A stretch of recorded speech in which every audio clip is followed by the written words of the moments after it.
I'm on my way to shoot a podcast with Michael Good, a friend I'd made doing stand-up back in Orlando. Michael had hit me up on Christmas Day last year asking if I was free, a Christmas when I couldn't fly back home like my friends and my roommates, and it felt like I was the only person in New York City. We walked around the city, and he told me about his OCD, the friends he'd lost in his childhood and over the past few years, and some of the crazy situations he'd ended up in involving drugs or sex. The OCD stuff in particular was wild and weirdly relatable, so that's what I wanted to focus on with the podcast. Michael is one of the more open people I've ever met in my life, something I really admire about him. I think there's a lot of fear of being judged that everyone carries around, and I don't think Michael has much of that, and if he does, he's going to be open about it. I'm pretty revealing about myself, but I have a self-conscious way about me that I'm trying to work on. A while ago, I made it a point to be open about everything, including shameful or embarrassing moments that most people don't share. I thought that sharing weird stuff would be funny and maybe give me confidence, but also that when I die, there would be nothing I hadn't shared with at least one person, like I'd die with no secrets. When I was a kid, I used to tuck my balls between my legs and feel them from the other side while I played video games.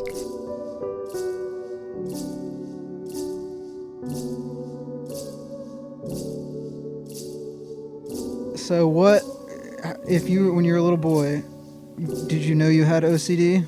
No, I didn't find out till I was like 23, and I thought I was a serial killer. Like that's where I'll get around. I start stories over here, and then there's lots of jumping around. It's like a Tarantino movie or like a Faulkner novel. Yeah. So like, I had no idea really what it was. I had like a friend in high school who was like describing, he had these like graphic images in his brain, and I was like, oh, I think the guy might be a serial killer, like the way he described it. Yeah. And that all makes sense. So like there were OCD behaviors when I was a kid that I didn't know were OCD until later. Like the big one was the masturbating thing. Like I thought that every time I jerked off, the next day God would punish me with bad luck.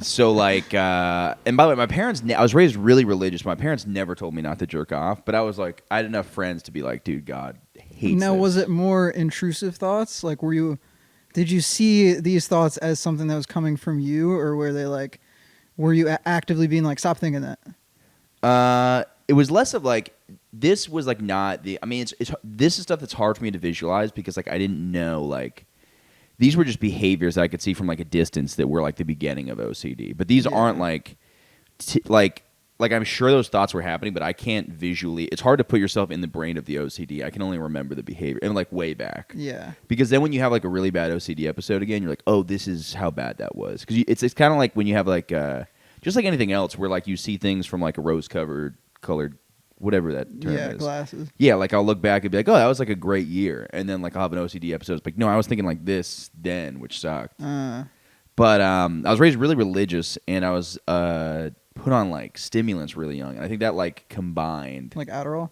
Yeah, I was put on, or like Ritalin initially. And I think like that is what kind of started this behavior because you're kind of like, your brain's overstimulated, and then religion kind of like, I don't think there's anything wrong with religion, but I think it does like make you feel guilt and shame and like. Yeah, it's weird.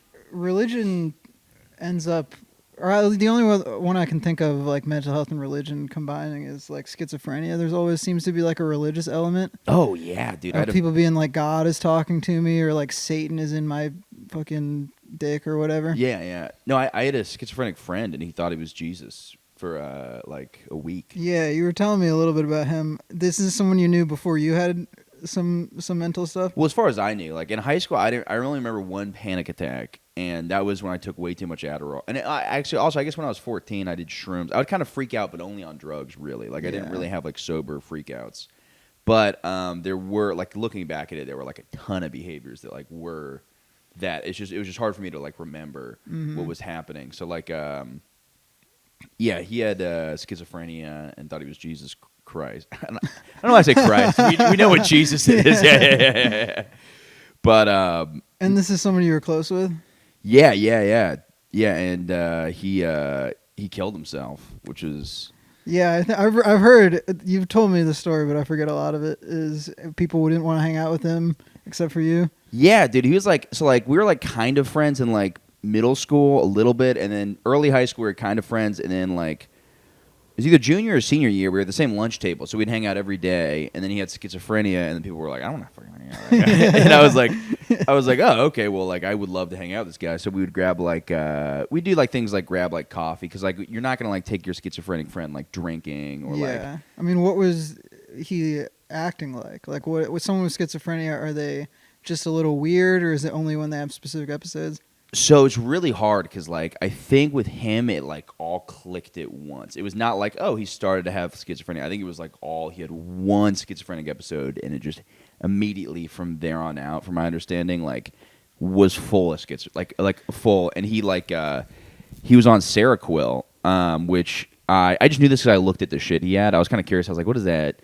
And I looked up what it was because, like, I knew he thought he was Jesus, and then I kind of looked it up a little bit, and I was like, "Oh, this is schizophrenia." Yeah. Or I think he had schizoaffective disorder, which I don't know really the difference. But he, when I saw him out of the psych ward, he was like zombified. Because what they give you is, I've taken Seroquel because they also prescribe it to people with OCD or just general sleep problems because it's an antipsychotic, in the fact that like if you have like extreme anxiety, it just shuts your brain off. Yeah. So, like, they're giving schizophrenia, and I took it, and the next day I was even like, ugh.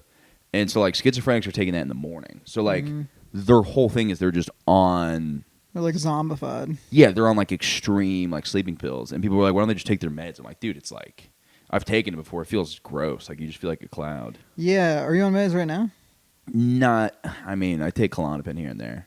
Sick. Too often. Like, I take pills way more than I should.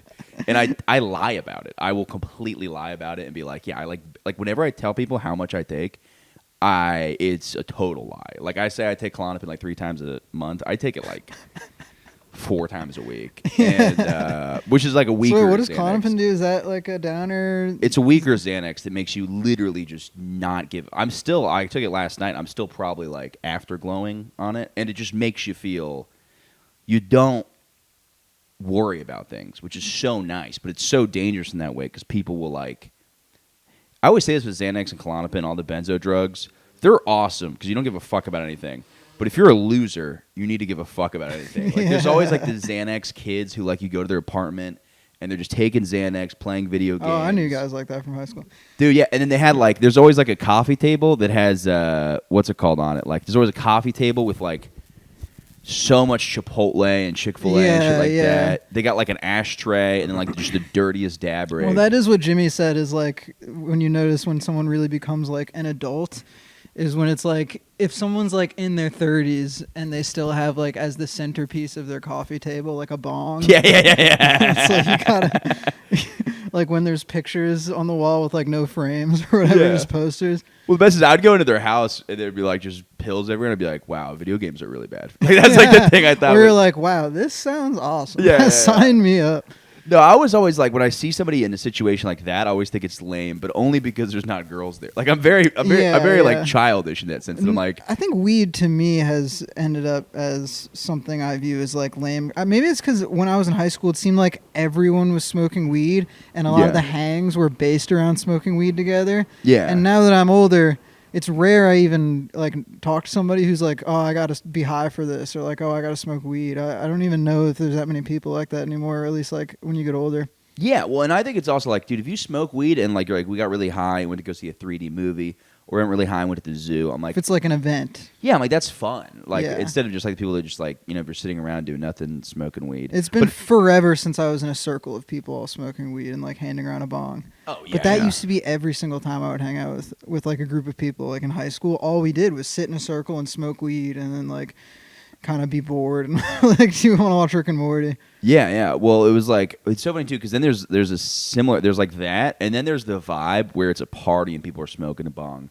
And you don't really realize that in high school that just doesn't make sense. Like, why would you? That makes it ruins the party. It's like the amount of times I've gotten drunk and I'm like, I'm gonna rip this bong, and it's the worst experience. No, I've seen a party get ruined, or at least like a large group of people will go and be like, "We're gonna go get high," and they come back and they're just like dead, or like look like they want to go home. Oh my god, like, it's terrible. Yeah, because you have that just like the spins, and you're like, bleh. Yeah. When did you first smoke weed? Was that were you smoking in high school?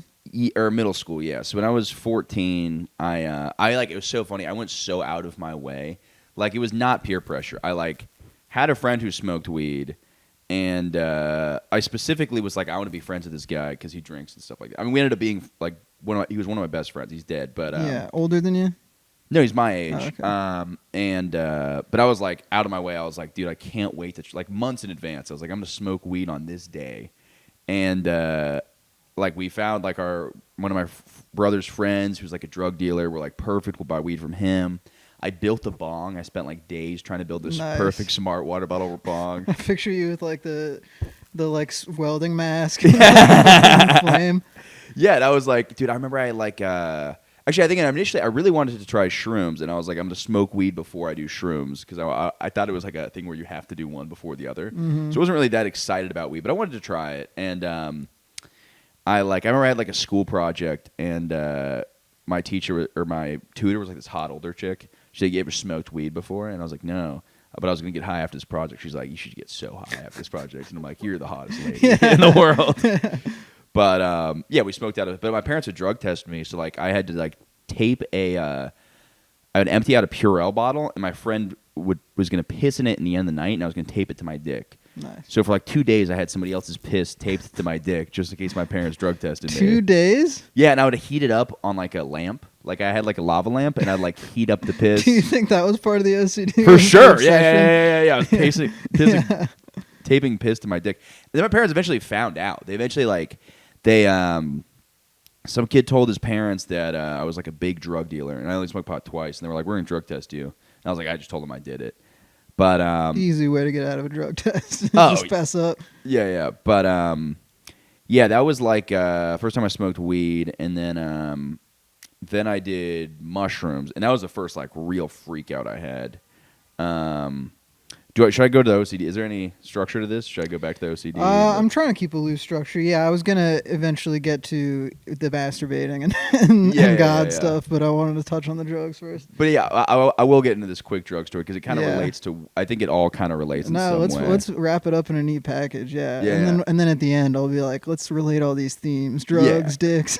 Yeah, all of it. No, because it will relate. And I remember, well, this is specific because I was gonna do shrooms, and I thought masturbating, you get bad luck the next day. Mm-hmm. For some reason, I thought God like waited a day and 24 hours from then. Yeah, like lightning wouldn't strike you down the moment you came. It would be like like throughout the next day. Yeah, so I didn't masturbate the day before doing shrooms because in my head I was like, I want to have a good day when I do shrooms and make sure. So funny. Yeah, I thought like a bad trip was like I thought it was like a thunderstorm. Like I thought it was like I didn't know it was all an internal thing. I thought a bad trip was like, oh, we caught a bad trip. Like it came in the way of things. Like it's all based on your own brain. But in my mind, I was like, I thought if we do all these things correctly, we won't have a bad trip. And then I masturbated the day of because I was like, then tomorrow's gonna suck, but today will be fine. I was like, I have so 24 funny you hours. have all these strict rules and yet nobody told you. Yeah. Like it doesn't say in the commandments. Zero. And I also thought like doing stuff with girls was okay. I thought God was cool if I was getting jerked off or blown. That's so interesting. Yeah, but I thought he didn't want me to be like lame and like I thought he would every time I hooked up with a girl, and that was a weird thing too. I would get a girl and then I'd be like, wait, did I masturbate yesterday? I didn't. That's why I hooked up with this girl. Yeah, I'm just trying to think of where, because do you think it came from masturbating made you feel bad?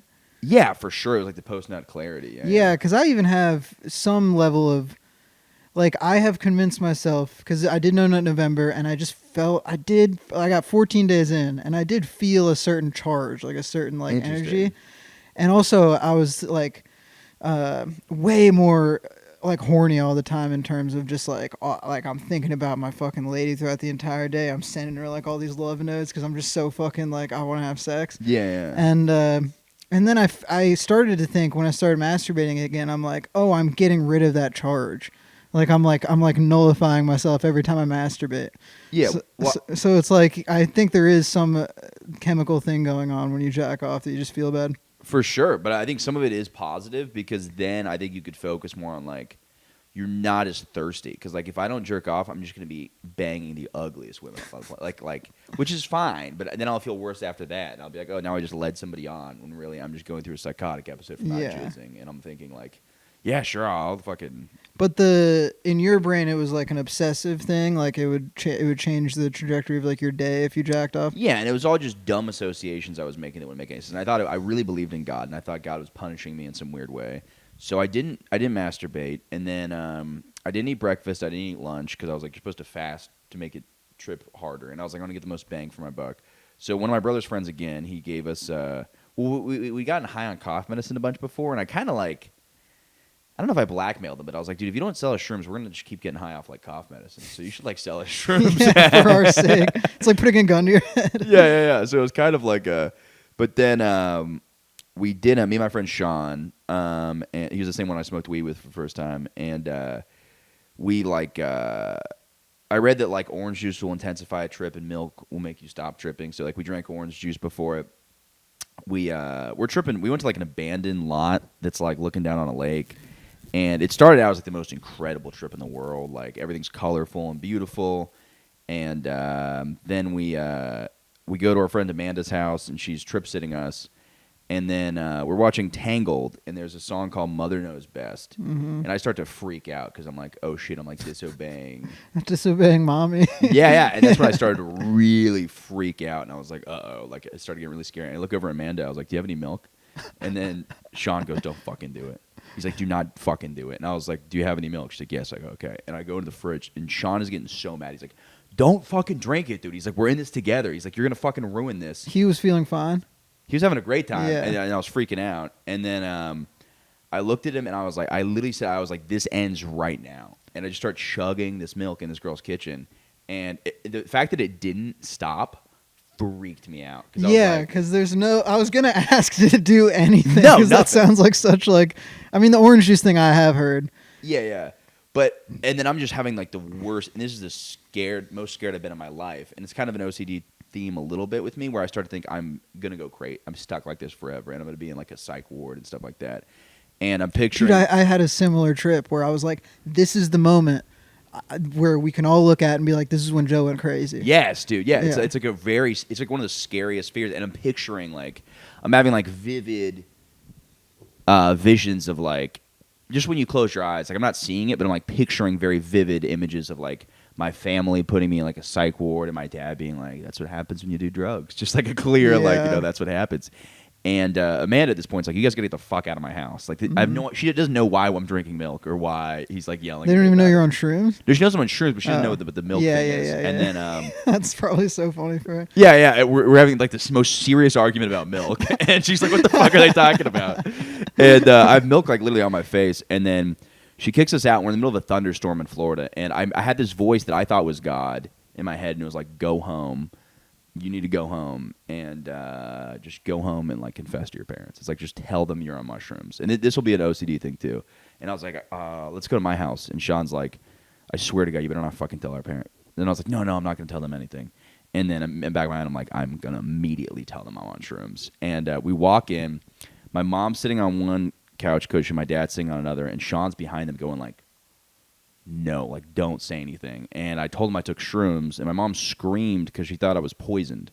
She thought we took them like just right off the ground. Yeah. And I had like explained to her that I got it from a drug dealer. So did you think, because in my head it's like you would only tell your parents if you thought they'd create like a safety net. That's what I thought. I thought it was one of those things where I was like, okay, well, they're like the most like they can take control of this. Yes, and that's really common with my OCD, where not as much now, but I used to think if I like tell my parents about shit, they can like help fix it, which they can't at all. It's like my mom is so bad with my anxiety, where I'll tell her an OCD thing, and she'll be like, "How about you think about how hard it was for people in the Holocaust?" I'm like, that's not gonna fucking do. It's not gonna fix anything. Yeah, how about you stop being a pussy? Yeah. But then I told her we got it from a drug dealer. She's like, okay. She like relaxed a little bit because she's like, thank God they're just high. Yeah. And then they turn on like Romeo and Juliet, and my mom's like, I looked at Sean. And I started having a fine trip then, but. And part of me was like, this isn't even real. I was like, this is if this is a fake scenario, either way, this is like a good way. It's so funny that they just put on some cartoons for you. Yeah, well, I look over at Sean, and I was like, right now, the last person we want to know that we're on drugs knows we're on drugs. So tomorrow we're fucked. Mm-hmm. But today, let's just have fun. My dad would like masturbate. Yeah. Tomorrow we're fucked. But let's have fun. Well, to be fair, the next day I was in trouble. But I remember it's true, dude. The formula's legit. God punish you. Yeah, but my dad would keep going by the bedroom going, like, you're fucked. And then my mom would just relax. And the funniest thing before the end of the story, I'm going to get back to the OCD stuff, but they were driving us to Boston Market because they had to pick up dinner they'd already ordered. And I remember looking out the window, and I was like, we're not going to Boston Market. I was like, they're taking us to rehab, and I was like ready to like jump out of the car if we like pulled up to a rehab center. I was like, this is a fucking lie. They're taking us to rehab right now, which is why I don't believe when everybody's like, dude, shroom thoughts are legit. I'm like, some of them are just psychotic. Some of it's just insane information. Yeah. Like it's not always important. But it's a lot of anxiety in general.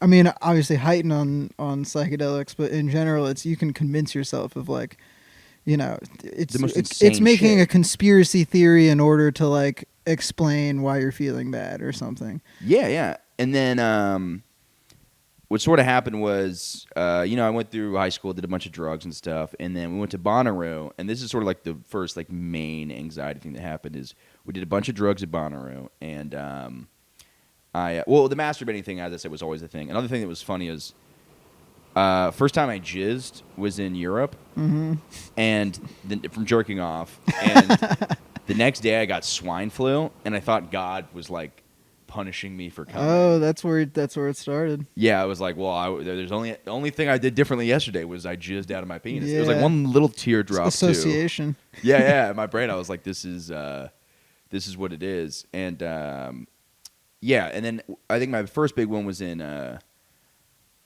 was it? Freshman year of college, or like before going to college, I went to Bonnaroo and did too much drugs and like ecstasy.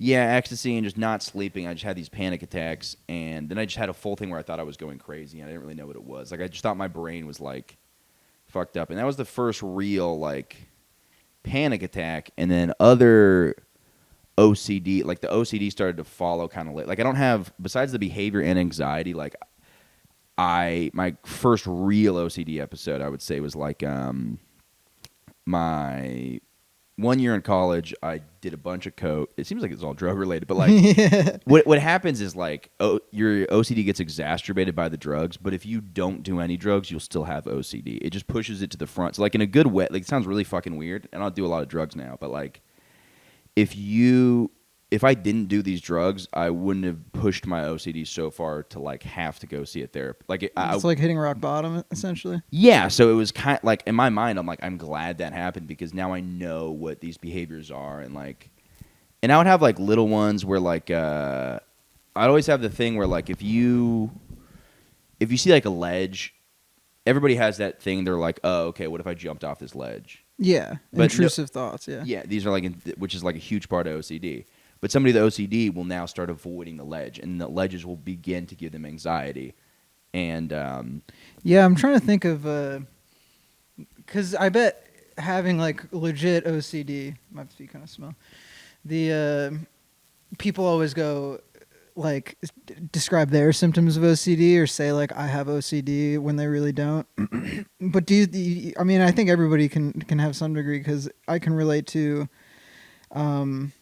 Like when I was really sad in high school, there was like I was never the type. I never cut myself. Like emo kids, I would hang out with or see in school. Like cutting was like a thing, but I never actually did it. However, I was so sad, and I think it was more of just an association thing of every time I would see a sharp object, I would like freak out and I'd want to like get away from it because it would pop into my mind. Like that is OCD. Yeah, and it's like I don't think OCD is the thing where you're either born with it or not. I think you create a pattern of behaviors that you haven't treated your anxiety in the correct way, so then OCD forms. Mm-hmm. It's like a pattern of behavior you take, and then from there, you start behaving in a way that exasperates it. What happened with my big one was like, I remember it started happening sort of like weeks before. So like, one thing I would do is I would talk to like weird, freaky couples online, and then what happened was I like did coke and like didn't sleep. I had like a night of like doing coke and not sleeping, and then I just had, this was like the first like real vivid OCD episode I had where like I just felt like I had to confess, kind of like the shrooms. I felt like I had to confess to my girlfriend this information, like the same way I felt like I had to confess to my parents. I feel like I have to confess these things to my girlfriend, and it was it was kind of driving me crazy. And then I also started to have like harm OCDs. So like the same thing, you see a ledge and you're like, oh, what if I jumped off here? A lot of people will see like a baby and they think, what if I just hit that baby in the face? But you're not worried about it because you don't have OCD. But somebody with OCD will now start visualizing them hitting the baby. And then there's the guilt associated with like, why am I visualizing hitting a baby? Fuck, do I want to hit the baby? Like, get away, that yeah, kind of 100%. Yeah, or like grabbing a cop's gun, and they're like now they're picturing them like shooting everybody. But somebody with OCD, it like I'm curious. Fucking a guy or sucking a dick, is that for sure? 100%. A lot of gay stuff, a lot of gay intrusive thoughts are a thing. Guys don't acknowledge this, but there's it just pops in your head and you go, stop being gay, man. Dude, gay and like the OCD will go as far as incest intrusive thoughts. You're just like, what if I just started sucking my dad's dick? And like no part and of then you were like, what a piece of shit would think that. Yes, exactly. Yeah. And no part of you's like, I want to suck. You actually want to do the opposite. Now I won't. The OCD. Now my dad's making me uncomfortable. Yeah. Now I'll avoid talking to my dad because I had that weird thought in my head. And then, but then the OCD will just make it more vivid. And now it's like, what if you use teeth? And it starts going like, and you're like, fuck. And you're like, get out of here. And, but like the thing I had a lot of was like harm OCD. So like if I would see like a sharp object and I'd be like, what if I stab myself or what if I stab somebody else? Yeah. And one thing that did happen that was bad is I started to feel really bad about the chat room thing that I one time I did like burn myself with a cigarette because I was like, if I punish myself. I don't know. In my head, the religious symbolism is still there as far as like the confession. Yeah, the like I don't know, whatever you call it. Yeah, like guilt associated. The and then sinning, punishing yourself. I was like, well, if I punish myself, then God will forgive me for. Yeah. So like, yeah, that is very like I was like, oh, okay, so I'll hurt myself, and then that'll get away, and then I won't have to confess. But then my brain's still like, you have to confess, and I'd pray to like God, and I'd feel like I'd watch also a lot of self-help videos. There's a Joe Rogan one where he's like, you are not the you were yesterday, and my OCD compulsion was just listening to that often. I'm like, yeah, that wasn't me who made those mistakes. It's fine. I could just like move on. And not worry about this at all. So what happened was like I did a bunch of coke and then I had like it was terrible, dude. I was freaking out. I was worried I was gonna like kill my mom, and I was staying with them. It was like over Christmas break, so like I would take like certain sharp objects and I'd like hide them. There was like a hammer in the house, and I like put it like as far away as I could, like deep in the garage. And it got to the point where I had told my mom, I was like, you have to watch me go to sleep because I'm like worried I'm going to hurt. So like I'd sleep on a cot in their bedroom. Did your parents react in any kind of way to like, were you open with them about like how crazy you were kind of going? Yeah, I was like, I did coke and I'm like freaking out. And then I would confess a bunch of stuff to my mom. And then my mom would always be like, is it what? she's like, okay, you're like, you never cheated on your girlfriend. She's like, these are like really things that like, yes, it's something where your girlfriend should be mad at you, but it's not like, at least in my opinion, like, especially now that I'm like out of the relationship, I'm like, oh, this is stuff that like this is stuff that I like, honestly, like, I forgive myself for all of this. Yeah. This is all like, it's also my first relationship, and I put a lot of pressure on it. I feel fucking terrible about shit that like I really don't think I needed to. Yeah, I mean, I guess for certain people, there's just a certain amount of like, casual kind of like self-correction, and like if they do something wrong, try not to do it again, try to forgive yourself, and people have like varying degrees of success with that. But I imagine for you it was more like, this is the end of the world, or like this is like it was just way more heightened than it would be normally. Yeah, I was like pinching myself and like I burned myself with a cigarette because I was like, I just feel horrible and I felt like disgusting. And then so she'd watch me go to sleep, and then I'd take like Xanax, and then I didn't really know what was going on. I thought, because I had all these visuals of me like murdering my family. For some reason, my dad was strong enough, and I wasn't worried about murdering him. I was just like, oh, okay. You're worried about getting hurt when he fights back. Yeah. Oh, and like another thing was, I remember this is an earlier one. Like I was going through an anxiety attack, and my parents were out of town, and I wanted friends to stay at the house because I was worried. I was like, what if I take a gun and just shoot myself? And none of this is a desire to shoot myself. This is all like fear of what if I did. Mm-hmm. Like the cigarette burning is like the only self-harm I've ever done. I've never really the only reason I did that is because I went, okay, well then God will forgive me for this. Yeah. Did you believe it? You believed in God? You were like a Christian boy? I was like, doesn't hurt to. I was like agnostic, but I believed in it in some degree where I was like, okay. I think I kind of lost. I became agnostic in high school because I was really drunk and sad one time, and I was like, if you're a real God, show yourself. And he did, and I'm like, fucking fake. Oh, this reminds me that this is like one of my slight, or at least like relating to what you're describing behaviors is when I was a kid, I was raised really, really Christian, and then we went to a wedding. I think I was like 12, and we were in the ceremony, like in the church, and my brain just kept going, God's not real. And then I'd be like, stop. But the more I thought about Yeah. not thinking it, the more my brain was like, God's not real, God's not real, like in my head, and it kept going and going. And I had a real freak out and I started crying. And then my parents were like, what's going on? And I went, I don't feel good. And they took me home and I missed the wedding because I was having like a religious episode. But that's the same kind of thing. Totally was intrusive thoughts. Like it didn't feel like a rational thought. It felt like something outside of myself was saying, God's not real. Oh yeah, yeah. And the big one, like it's like you can't get those thoughts out. And then like this is a really funny one. I used to have this one. I still have it. I actually had it yesterday. It's don't yell the N-word around black people. your OCD brain, because what it does is it goes, what's the worst thing I could do? And now your anxiety goes, okay, you have to now avoid that situation. So I took like a black history class, and I was just so worried I was just going to yell out the N-word, which I would never do, but you have a fear of loss of control. And yesterday I was in a green room with two black comics, and I was like, dude, what if I just yelled the N-word right now? And it's like, no, it's not based in reality. It's like, I'll never do it. But your brain goes, what is the worst scenario that could happen? And it comes from a place of like real empathy, because you're like, I care about other people. That's why I don't do this thing. Yeah. It's like, I care about my family so much that I worry so much, like, what if I hurt them? And then, so the big OCD episode was that. And then my girlfriend at the time was so sweet, and she came to like visit. Because she lived in Tampa and I lived in Orlando, and this is like winter vacation in college.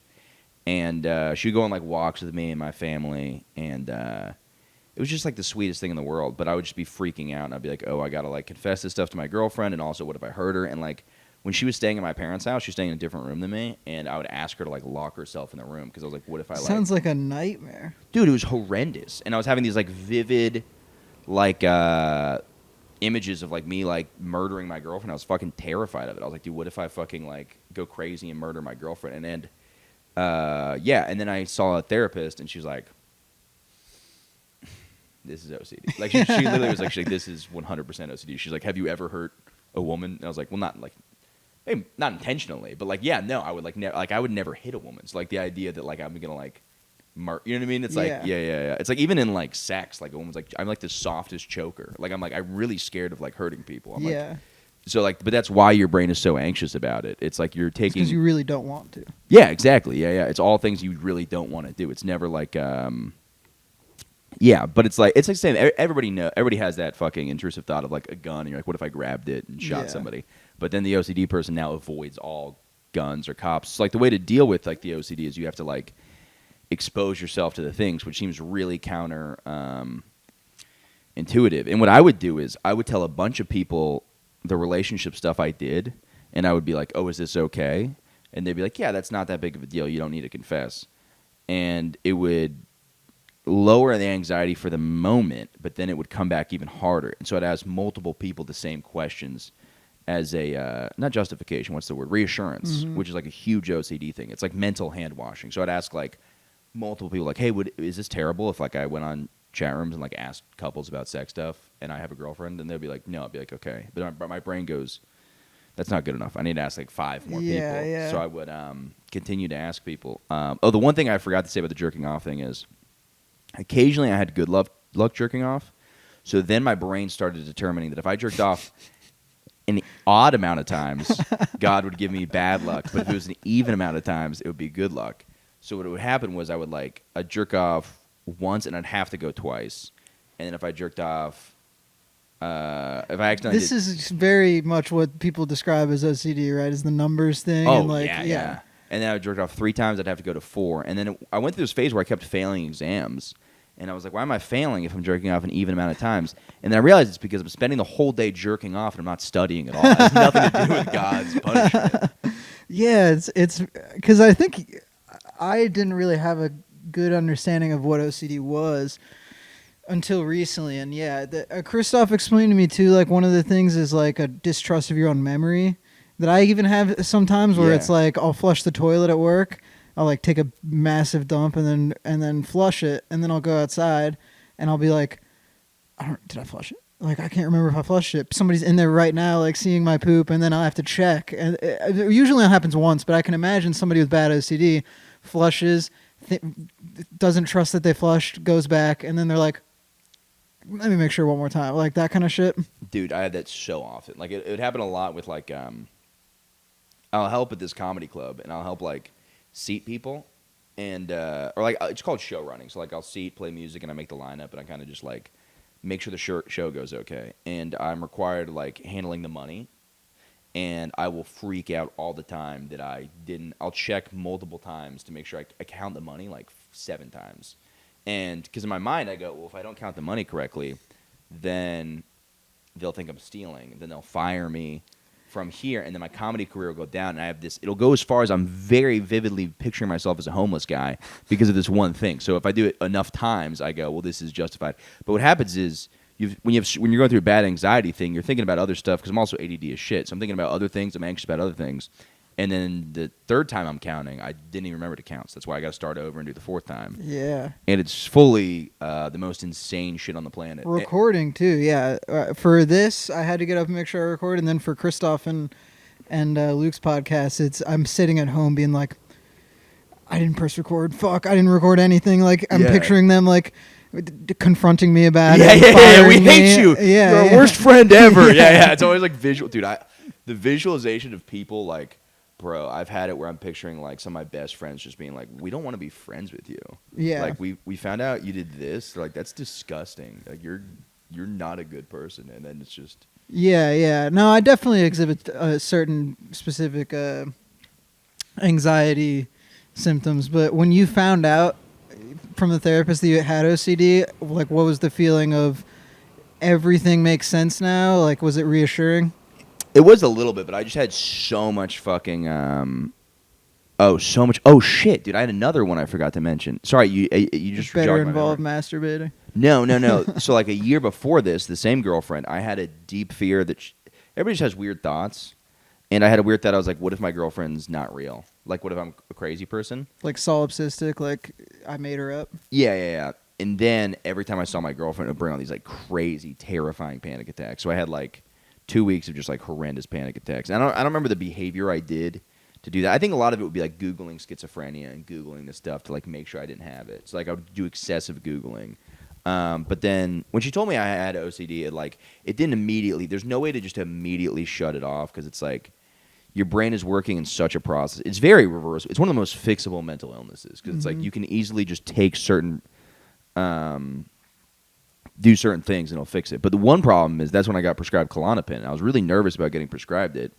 And my therapist was like, oh, you're only going to be on this for 2 weeks.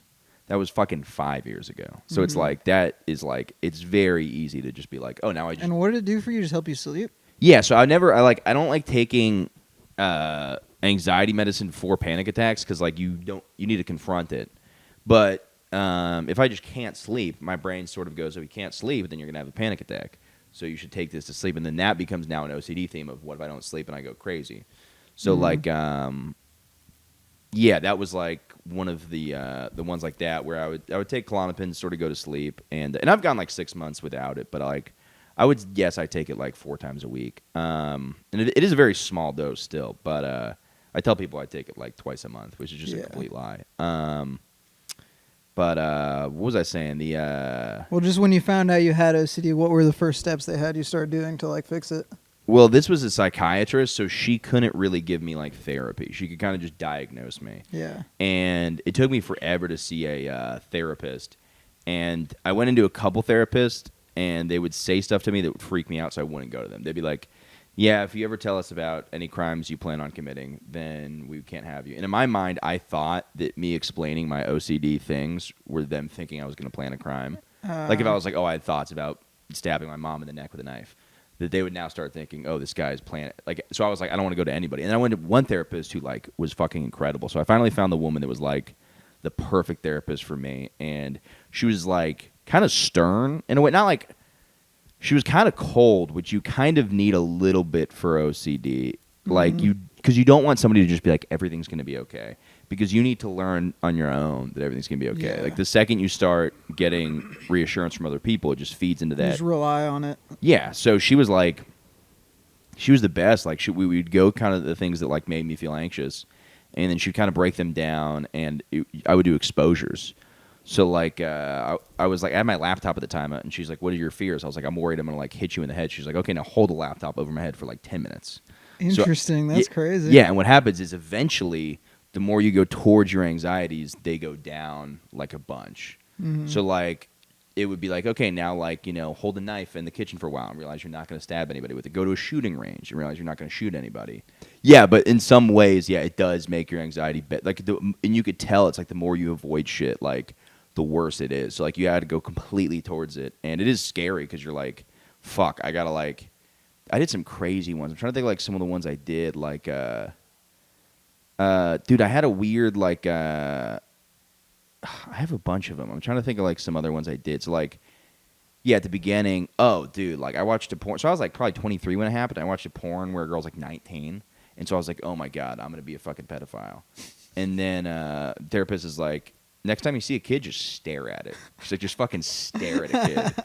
And so I would just stare at kids, and you're like, some mother being like, "Why are you looking at my kid?" oh my god, dude. I've heard people going so extreme, and they're like, yeah, they would tell people to go up to parents and their kids, be like, your kid's very cute.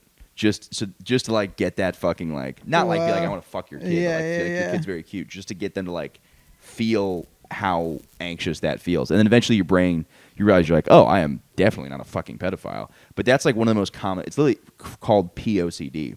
It's people, and people fucking kill themselves because they think they're a pedophile. And then they talk to their person's therapist. They're like, no, this person was so unattracted to kids. But they had such of a fear of, like, what if I was a pedophile, that they start So what taking... you're saying is my gay thoughts is because I'm so straight. Yeah. Yeah, you're just straight as hell. That's what that is. Yeah, I just yeah. hate dicks so much. I think about putting them into my mouth. Well, it's so funny, too, because with the OCD stuff, like, you got to, like... Yeah, I've had like that fear, like, what if I'm gay? Because like randomly, I'll be talking to a guy friend. I'm like, what if I just made out with him? I didn't say that. That was my weed thought. Yeah. It would be, and it's usually when I was sober, I never even thought about it. But the moment I smoked weed, it was like, I'm not gay, am I? Yeah. Let me watch some lesbian porn and make sure that I'm not gay. Yeah. Yeah. And that's the thing is you got to. Well, it's so funny too because especially as a guy with OCD, I have gone to the edge of heterosexuality. I've looked over the ledge, and I'm somebody who's explored a lot. So actually, I am straight as fuck. Hell, yeah. No, I mean, but I think once I stopped smoking weed, a lot of my intrusive thoughts would go away. Yeah, well, it exasperates that stuff. Now it's like every time I smoke weed, I have a panic attack, but I know what it is. It comes by, and I go, yeah, it's a panic. Because I've gone through so much therapy with the OCD shit. And so the therapy immediately helped doing all the exercises and stuff? It helped a dramatic amount, dude. And it was like, it was really, like, that therapist is, like, the fucking best. Dude, she said she had a guy come to her and put a gun to her head. And was like, yeah, what do you think you're going to get? And she's, like, badass as fuck. And, like, a lot of OCD therapists are like that. Like, a really common one is this guy, people worry they're, like, racist and stuff like that. Because you have like 1,000 thoughts in a minute, and everybody has like a racist thought here and there. So this guy thought he was anti-Semitic. He's like, what if I'm anti-Semitic? So he like wasn't even like leaving his apartment because he's like, what if I hurt a Jewish person? And the therapist made him draw swastikas all over his apartment. Like on like little note, I think they were like notepads. It's so interesting that that's the way to do it is by doing it a lot. Yeah, and then you immediately, the best feeling is realizing you're like, oh, I'm not a racist pedophile. It's a great feeling when you're like, oh yeah, this is not what It would just suck to like get to your 40th swastika and you're like, it's kind of fun. Yeah. I like the shape. I like the way it feels when I draw it. Well, I've always said right angles look fucking sick. Yeah, like the Star of David, same thing. No, the Hindus or Buddhists or whatever really nailed it the first time. It's the Nazis could see that. Dude, pentagrams, like satanic stars, look so fucking cool. Yeah, did you ever have the religious stuff with OCD of like a confrontation with like God with oh yeah, dude. Like the I don't believe in God stuff or like oh I love the devil or stuff like that. Yeah, always. Yeah, like I would like because I like drew a pentagram one time and then I freaked. If I drew a pentagram, I have to immediately cross it out and be like, well, now I said, or I'd be like, this is bad. Like I'd point to it and be like bad. Yeah. I'm like, yeah, I'm not like supporting that. I'm just like, But yeah, no, I had a lot of that, and then I'm trying to think. There's some really funny ones. The pedophile one's really funny, and I had to do it like recently, where like I watched some porno where it was like girls like 20 or something like that, and I had to save it in my history, just so I felt like particularly like. I mean, if you're going with porn though, there's an infinite amount of things to analyze as far as like. Well, yeah, but the funny part is my overcorrection. This was my compulsion. I started watching porn with old ladies for like a month because I was like, "Look, I'm not a pedophile. I'm watching old ladies." But then the old ladies, I was like, "Now are they too old to consent now?" And I started freaking out. Then I had to go back to like 40-year-olds. Yeah, And I wonder what kind of world it would be if everyone was open and honest about what kind of porn they watch. because It'd you be look at the wild. views on some of these videos, and they're not even like, the most extreme things, but you look at the most popular categories being like the most fetishy, mostly like the incestual stuff. I just wonder, I'm like, all right, the fact this has 30 million views means a lot of people that I know are watching this. Yeah, and that's and my nobody's talking about it. I hate people that try to act like, and if you're not into anything freaky, I'm like, oh, I respect it. But I watch a lot of fucking weird porn, and but I normally like dominant women. Like that's my thing. Is like I'm a switch. Like sometimes I'll dominate. Sometimes I like being dominated. But like I'll watch like dude, I watch a lot of fart porn. I watch chicks farting like all the time, and but it is weird when you go to like a comedy show, you start making jokes. People are like, I'm like, don't act like you didn't like take a shit in a toilet, look at it, and then beat your dick to a gangbang. Like, you've done this shit. I'm not crazy. Like, there's no way I'm the only one that's, like, done this stuff. And you're trying to act like that's not what it is. It's like, no, yeah, everybody's fucking pretty weird. And, yeah, and it's so insane to, like, go about your day. You're like, I've never watched a girl take two dicks at the same time. It's like, yes, you have, because fucking everybody has. But so, yeah, does it... When you watch porn or you do stuff now, it's still... Well, I stopped watching porn for the most part. Oh, really? What happens is I was having sex with somebody, and I was thinking about a porno I watched, and I was like, this is not... And I don't think porn's a bad thing. Like, I think in a relationship, it was really helpful in the fact that, like, it keeps you, like... You can kind of explore certain things. Like, you're like, oh, I'll jerk off to, like, a Chinese woman, and that's, like, not what my girlfriend is. And then you kind of get that out of your system in a way. And, like, I thought it was really helpful in, like, having no desires to cheat on my partner, because it was, like... Yeah, I can imagine that being a thing of, like, you see a hot girl in the street and you're like, oh, fuck, I'm thinking about having sex with her. Like, stop. Or, like, the OCD behavior of you're like, like, intrusive thoughts related to your relationships. Like, did that get in the way ever of, like, you constantly being worried about cheating on her or worried about? Yeah, dude, every time I would drink, I'd be like, I'd have the fake memory thing. Like, I was like, oh, I'd have a memory of, dude, one time I had a memory that I banged a dude. Like, I was like, did I fuck my college roommate last? Just, I blacked out. And I was like, what? And the next morning, I remember we're just sitting on the couch like, what's up, man? I was like, just freaking out. I was like, did I have sex with a guy last night? But most of it was like, I was at a bar, and I'm just, especially if I blacked out, I would freak out. And now it's hilarious because now I'll black out. I think I told you this, and I'm like, it's awesome. I black out, and everybody's like, you were fun last night. Nothing bad happened. They were like, you did great voices. I was just like, oh. Until your blackout guy, like, robs a convenience store. Yeah. But it's great. I black out, and then I'm like, I don't think I'm going to stop blacking out, because I'm like, it ends up being, dude, everybody's like, you were fucking sweet last night. I was like, oh, was I the life of the party? Yeah, okay, no, I didn't cheat on anybody. Yeah, that's a great attitude to have. Yeah, it's not. But it's hard because, like, then when you're trying to be healthy, I like mostly drink vodka sodas, but then you're just drinking liquor all the time, which is like a recipe for blacking out. Mm-hmm. But less calories.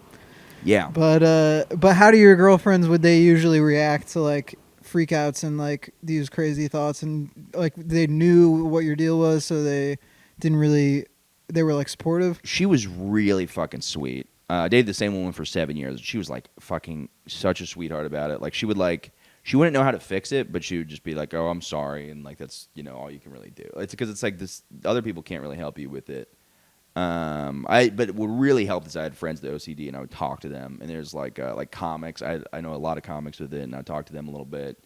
And then I had a friend who lives somewhere else, and he's the one that I kind of reached out to at first. I was like, hey, is this like normal? And he's like, yeah, dude, you're fine.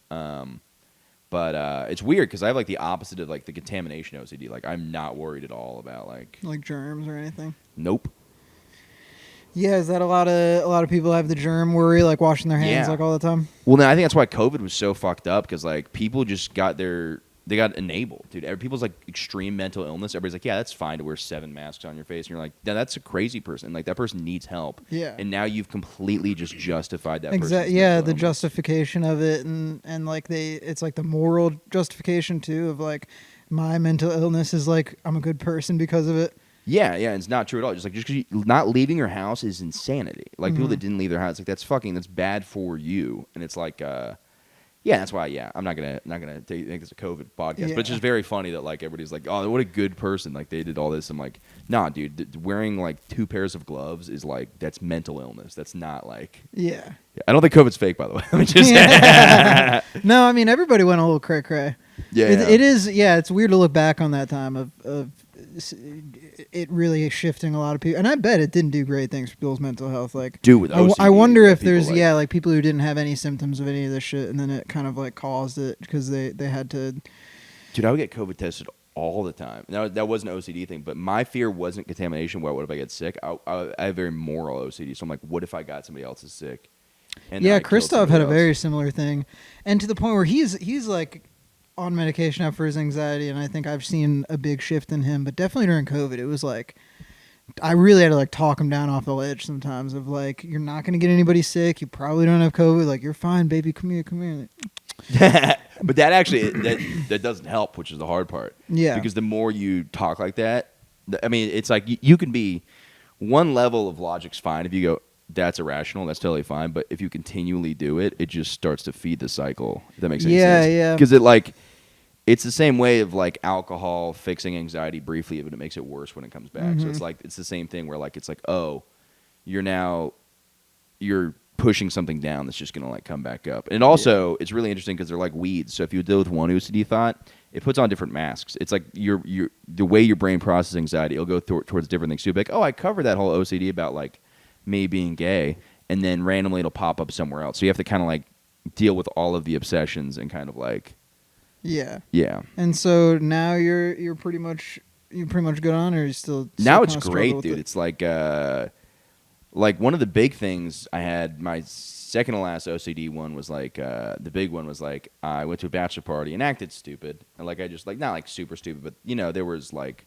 put my face in boobs with strippers and stuff like Yeah. that. And that was when I was in a relationship too, and I drank for a couple days just because I was on a bachelor party, and I came back and one of my friends died, not on the bachelor party, wasn't that fucking sick, but and I sort of just had a full like mental breakdown, and I started freaking out, and I was weirdly mourning my friend, but like also freaked out about being a bad boyfriend and having to confess to my ex-girlfriend.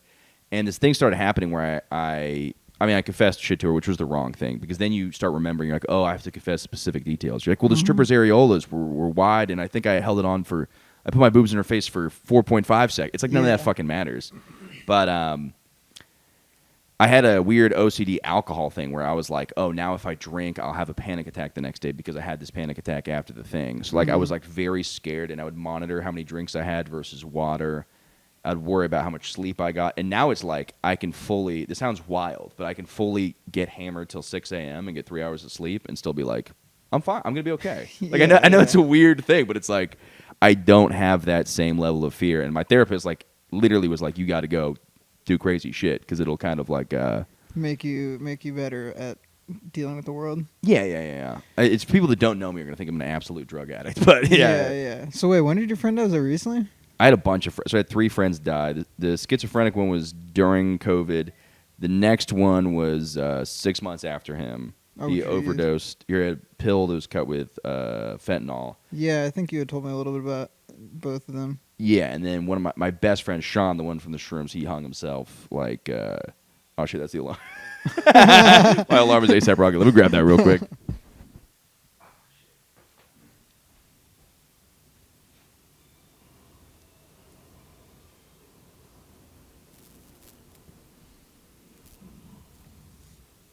Good song choice. That song slaps. But then, yeah, my last friend to kill himself. What was it? That was like a year after the second to last one. So like I had a bunch of friends die, and that does create some OCD in the sense that like I have a deep fear that people I know will kill These themselves. seem like they're pretty close together too. Yeah, it was like a really fucked up, and I'm definitely still like really fucked up from it. And it's like I'll have like crazy OCD about that. Like I'll worry about texting my ex-girlfriend stuff because I'm like, what if she kills herself? What if I said something mean and she killed herself? So like that'll still come into play, but now it's like it's so much better, dude. It's like I almost have it where I have almost no OCD. It's like I see the thing and I go, that's irrational, and I completely just block it out. Yeah. I think that's inevitable with I mean, I can experience that too. With like my anxiety has gotten a lot better, and I think for me the drugs were a big. Once I stopped smoking weed, it was over. Like, I still get anxiety, and I still have that sort of thought process, but I didn't realize how much of my worries just had to do with me being high. Yeah. And like even came in when I wasn't high. Of like I'll smoke weed and then the next day my brain still feels a little like some leftover thoughts and like weirdness. But yeah, no, I mean, I guess it's toward the end. We've gone through your childhood up until now. Is there any other stories you missed or any other things that kind of would make OCD make sense in your life, like how it sort of influenced who you are or whatever? Well, it's a double-edged sword because it does keep me really motivated. Because I will have like intrusive thoughts about like, what if I fail as a comedian? I become a homeless guy. You know what's really funny? This is a really funny, like the most extreme OCD brain is that I like. It's just like you visualize these different lives. Like a lot of them are me as like a homeless guy who like, and this will be based on like if I'm out drinking, I'll be like, well, you know, one extra beer would be like, and there's not anymore, but like my OCD, I'd be like one extra beer is closer to being a homeless guy. So then I would be like, if I get 6 beers instead of 5, then I'm gonna become like this crazy homeless guy. Yeah. But one of them, dude, the full darkness is like, because I worry about like, what if I become some crazy sex addict? But it's like, I don't know. I think for the most part, it's like that's not gonna happen. Mm-hmm. But it's me. I fail as a comedian. The only job I can get is working at the church in my local town. And but I'm weirdly like a sex pervert, so like my sex addiction goes so far that I can only come if I'm like in a diaper, which is not even something I'm into. But I'm like, this is so funny to be that extreme. So my biggest fear is that my whole family will find me hanging in the church in a diaper with like gum in it or something. It's like this crazy like. It'd be funny to imagine all of these imaginations are creating their own universes. It's like everything everywhere all at once situation, like the homeless Michael and the diaper Michael, and you have to like team up someday and save the world. It's literally just me hanging in a diaper, and I'm like this sweet old man, but like there's a darkness behind me, and I'm just hanging in a diaper in like front of the whole church, and they're just like, "Fuck, dude, this is dark." That's crazy. So yeah, that. It's so funny. It keeps going back. So my therapist has told me I need to wear a diaper and go to church and put a noose around my neck. Yeah, no. I bet if I was on acid listening to this, I would be like, whoa, the symbolism is all there, dude. We got the church, the diaper you want to return to to your childhood. Yeah, but it's a pretty that's like it's so funny just the weird scenarios it brings you down, and then you explore them and you're like, oh yeah, that's not at all how it, like my therapist is like, you should do shrooms, because I had such a fear of doing shrooms and going crazy that she's like, you should do shrooms. I did shrooms in September and I was fine. Like even doing that, I was like, I mean, I haven't done it since it was like 7 months ago, but I'm like, oh yeah, I was like, that was good that I pushed myself out of my comfort zone, because now I'm like, yeah, that's not a... Yeah, I'm kind of scared of psychedelics now too, and I was thinking, what if I almost am thinking that with weed too, of like, I have like a nug of weed my friend gave me that I just put away, and part of me is like, let me just see it. Let me just try it. Let me just see what it feels like. Well, the thing is, the exposures go wrong. You build yourself up sometimes to the crazy scenario where, like, you're putting a gun to your therapist's head. Sometimes it makes more sense to slowly go there. Yeah. But I'll do crazy ones, dude, because I've had fears that somebody's going to break into the apartment. So I've literally gone into my room with the lights off and put my head in the corner, just because I'm like, that's the scariest. Like, it raises your anxiety so much that it eventually drops. And so you have to do kind of weird, irrational things, but it fixes it completely, and it's like very effective. Yeah. And any advice for anybody who thinks they have OCD or? Yeah, Google it and like just try to go to therapy as much as possible and just lean towards whatever this scary thing is, because like there is another side to it. Like when you're in it, you're like, this will never end. And you also think you've always been anxious, which isn't true, because like I had a great day today. I mean, I took Klonopin last night, but I walked in like the sunshine and I felt fucking great. So it's like, yeah, it is like there is a way out of it, but like you got to go through it to get to the other side. And you do want to kill your mom. Yes. You do. And you want to suck your dad's dick. You're a piece of shit for all of that. Yeah. But no, we can wrap up. I was thinking the whole time too of like I just saw that the shooting just happened. Oh, yeah. And as I was Ubering on my way here, I was like, I'm really scared of the subway now. Yeah. And so I'm thinking, as you're talking, I thought, I'm gonna go in the subway. I was like, I need, it's probably not gonna happen twice in the same day. Lightning doesn't strike twice. Yeah. But definitely, it's I see very clearly how that association thing can operate. Oh yeah. I gotta wrap up. Of course. Do I promote my things at all, or? No. Yeah. Michael Good Comedy on Instagram, The Morning Good Podcast on YouTube, Apple, Spotify. He's been on a bunch of episodes, and thank you guys. Appreciate it. Yeah. Thank you.